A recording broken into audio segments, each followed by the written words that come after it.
Thank you.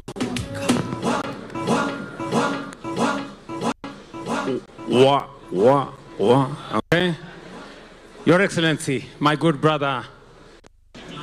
Excellence, mon cher frère, président.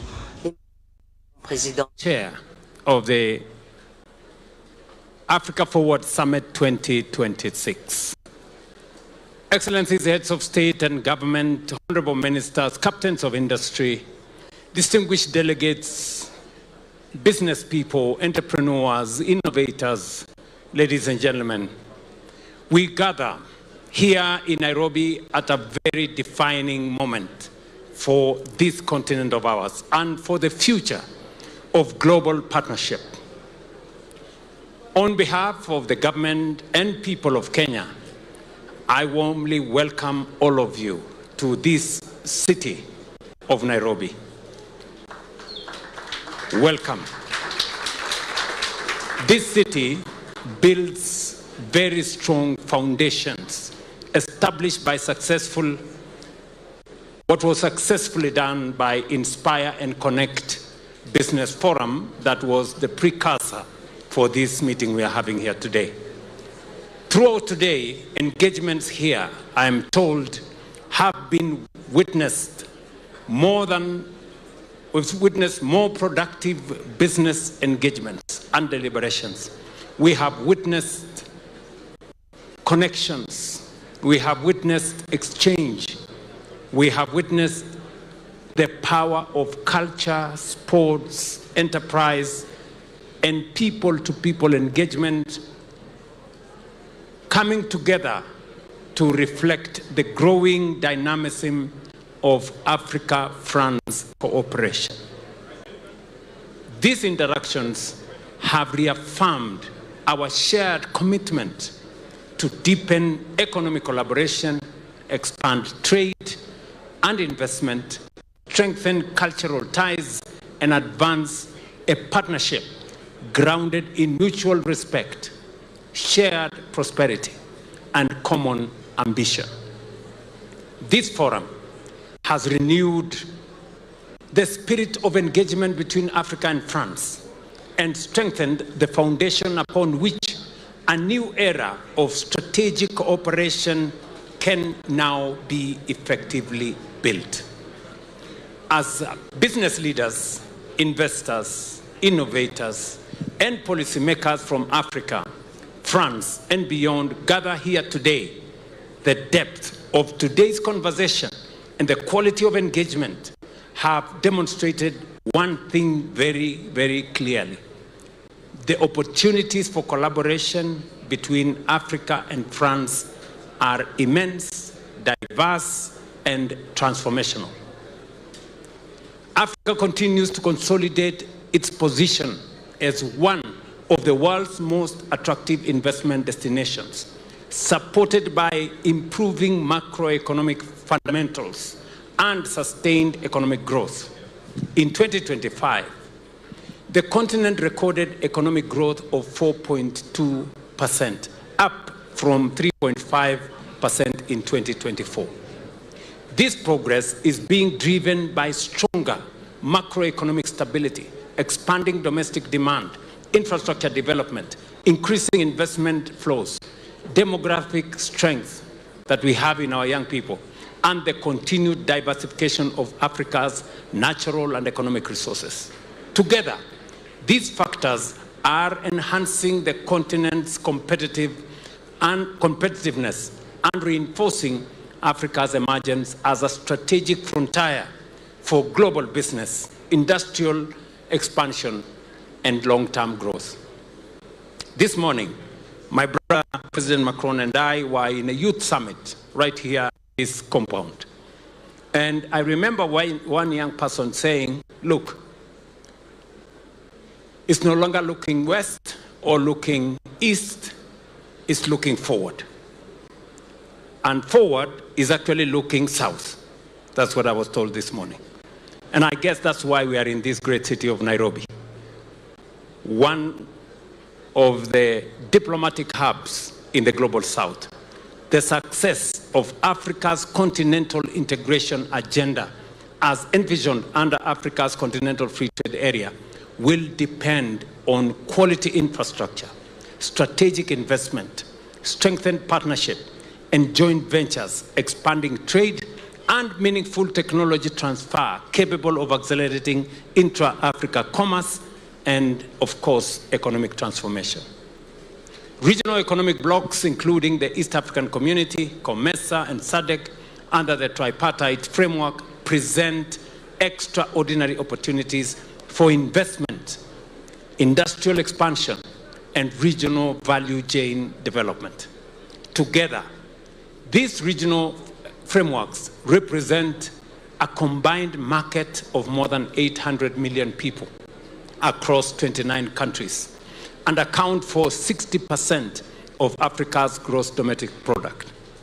This is not only a market of scale, it is a market of momentum. Excellencies, the global economy is undergoing profound realignment. Supply chains are shifting. Capital is repositioning itself. Nations and industries alike are seeking resilience, sustainability, efficiency, and stability. Africa, and indeed Kenya, stands at the center of this transformation. Our strategic location, vibrant private sector, improving a macroeconomic environment, youthful and innovative workforce, and expanding green energy infrastructure continue to strengthen Africa's integration into global value chains and support regional industrialization. Kenya in particular has made significant progress in expanding export processing zones and special economic zones that continue to provide attractive incentives for investors and an enabling environment for business. We have also liberalized our foreign exchange regime, enabling investors to repatriate 100% of their profits while advancing innovative financing that is available for all our investors. Infrastructure Fund that we have just established, National Infrastructure Fund. And I was having a conversation with President Macron on how we are going to raise resources in our continent. We have discussed, we will be having a serious meeting tomorrow on matters to do with international financial architecture. While it is okay, and we are having a big conversation on how to make the Bretton Woods institutions more representative, how to enhance the voice of our continent, how to leverage on our shareholding, we also must do something as a region and a continent. And I have asked my good brother to support us as we push for the new Africa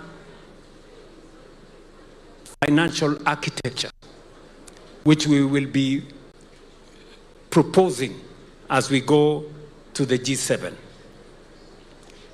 We remain a strategic gateway to both regional and continental markets of nearly 1.6 billion people in this continent. We now look ahead to the next phase of this engagement. Our task is clear: to translate the commitments and conversations emerging from this forum into tangible outcomes that deliver measurable impact in trade, investment, infrastructure, innovation, manufacturing, and sustainable development. Our geography, ladies and gentlemen, and our history, our culture, our shared aspirations for inclusive prosperity provide a powerful foundation for deeper and more enduring cooperation under the Africa Forward framework. That partnership has deepened in recent years. And I want to thank my good friend, President Macron, for having the courage to recalibrate the relationship between France and Africa.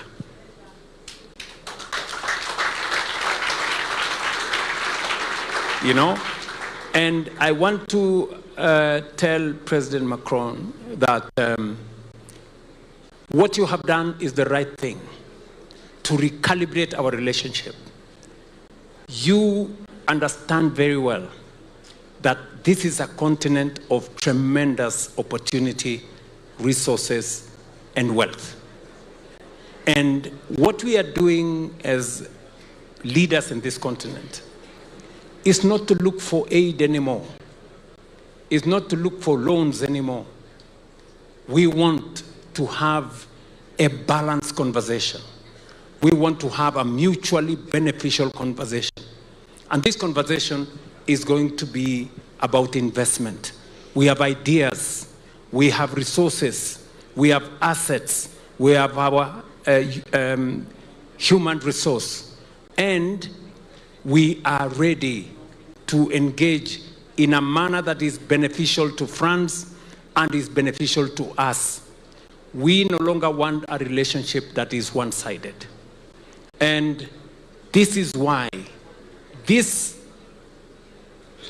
France-Africa Summit in Nairobi is different. We are shifting. The reason why it is being held in an Anglophone country is because we want inclusivity. We want those of us who are Anglophone to feel as part of this relationship as those who are Francophone, because we are one continent and we are one people. And we want that relationship to be a relationship of shared responsibility. We too have responsibilities, the same way our partners and friends have responsibilities. So we must appropriate our responsibilities. We must do our part as everybody else does their part. So congratulations, my good friend Macron. We will be going to the G7. And I will be asking my brother, as the leader of the G7 from June this year, to help us position this continent appropriately. We want two very important things. Number one, we want a functioning, representative, fair international financial architecture. One that recognizes our opportunities, one that does not unfairly judge African economies. We want a fair credit rating mechanism that does not disadvantage our economies. And we will prosecute our case and do so efficiently. Number two, we want to make sure that the global financial architecture respects the voice of 1.4 billion people living in this continent. For far too long, we were part of others. We do not want to be part of others. We are a people, we are nations, and I know that President Macron is going to stand with us. I normally tease him, and I normally tell him, when he speaks, he's the only person in the G7 who speaks the language of Africans. And Mr. President, I say this without fear of any contradiction, because I have engaged with you and I know where you stand. So I want to say to all of you, congratulations, ladies and gentlemen in this room. Now listen, the business people. You guys have a lot of money. You know? You guys are stranded with a lot of money, and we are stranded as in government with a lot of projects. We must find the mechanism that leverages on private sector resources, on pension funds, and on money that's available in our insurance companies to drive programs and projects of transformation in our continent. We have huge resources I want you to listen to me. We have huge resources in our pensions, running into trillions. We have huge resources with our insurance companies, running into trillions, but they fear to invest in public projects because they think it is risky. Now listen to me. We are developing a mechanism together with the Africa Development Bank, Afrexim Bank, Trade and Development Bank, Africa Finance Corporation, RTD, and I remember discussing this with President Macron yesterday, so that we can have a mechanism that will de-risk our public projects and enable you, private sector, pension funds, and insurance companies to invest in public projects. That is how we are going to grow this continent. Continuing to depend on the resources of others and expecting that they will make them available at concessional rates will be a waiting game in vain. So we need to think. That is why in Kenya, we have already established the National Infrastructure Fund.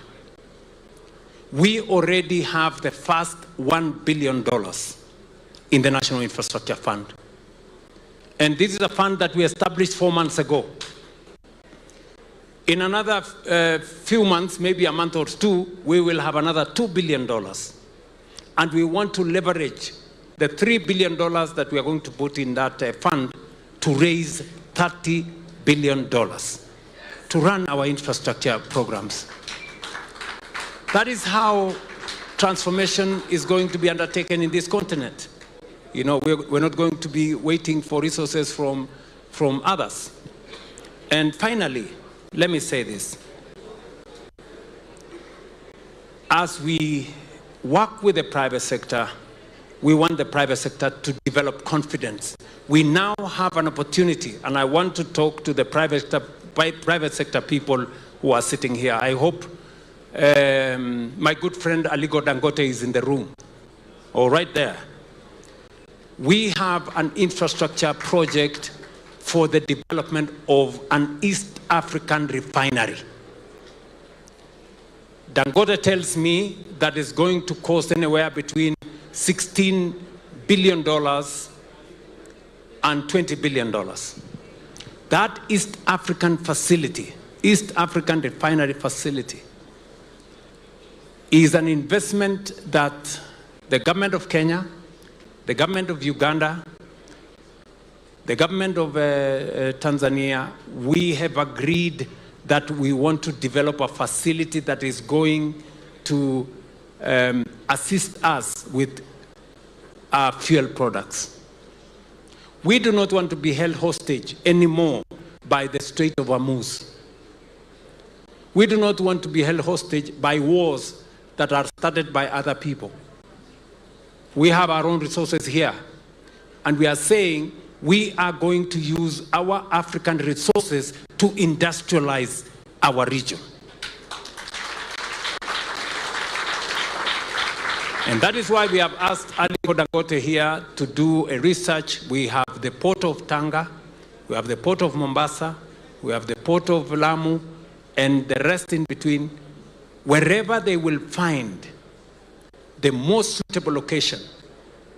From our perspective, because the crude pipeline was going to Tanga, we thought that is the best location. But we will not dictate to Aliko Dangote and the investors.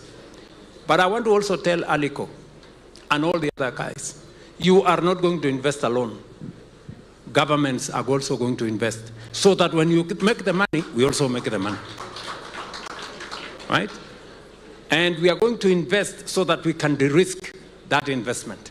I am going to use resources from my National Infrastructure Fund to invest in the refinery so that we can share in the profits that come and we can assist our private sector to de-risk the investments they are going to put in these projects and make those projects viable and make them cost effective.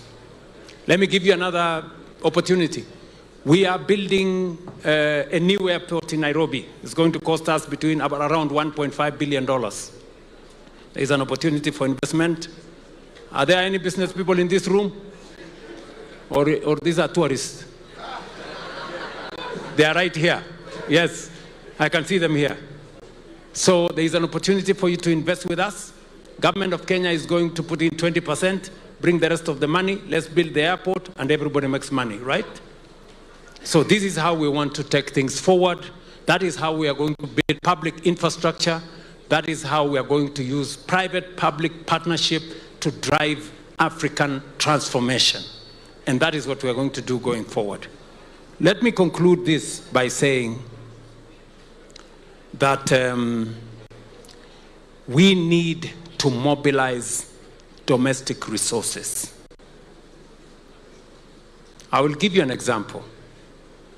We have mobilized in the last 3 years $4 billion and built a whole housing ecosystem without borrowing a cent from any bank, not from the World Bank, not from IMF, not from anybody.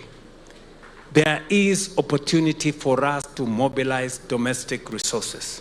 And we want to work with the private sector to see how we can do that in a way that benefits everybody. I run the risk of doing a lecture because I'm at the Nairobi University, where I spend all my time reading. But let me stop there and say thank you very much and welcome to Nairobi.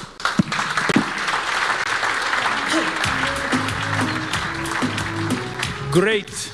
Now it's my moment to invite my good friend and brother, the President of France, Emmanuel Macron.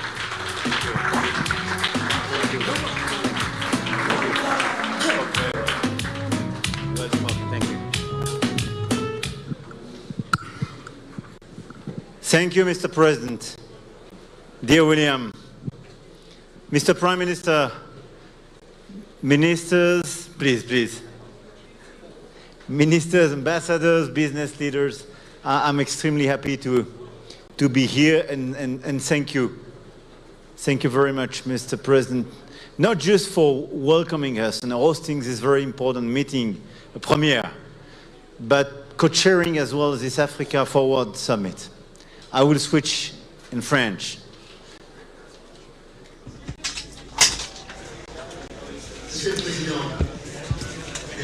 Dear President, ladies and gentlemen, we're very pleased, along with the Kenyan President, to be able to conclude here today. I know that there will be panels following these speeches, and other colleagues will also take the floor and discuss the future, and this will definitely take place. But I would like to say just a few words as relates to my belief in what President Ruto said, but also to enable you to measure collectively what this summit represents. When there is usually a France-Africa summit, that's what it was called Africa-France, not Africa Forward. We would often begin with the heads of state and government, and there was sometimes the involvement of business leaders,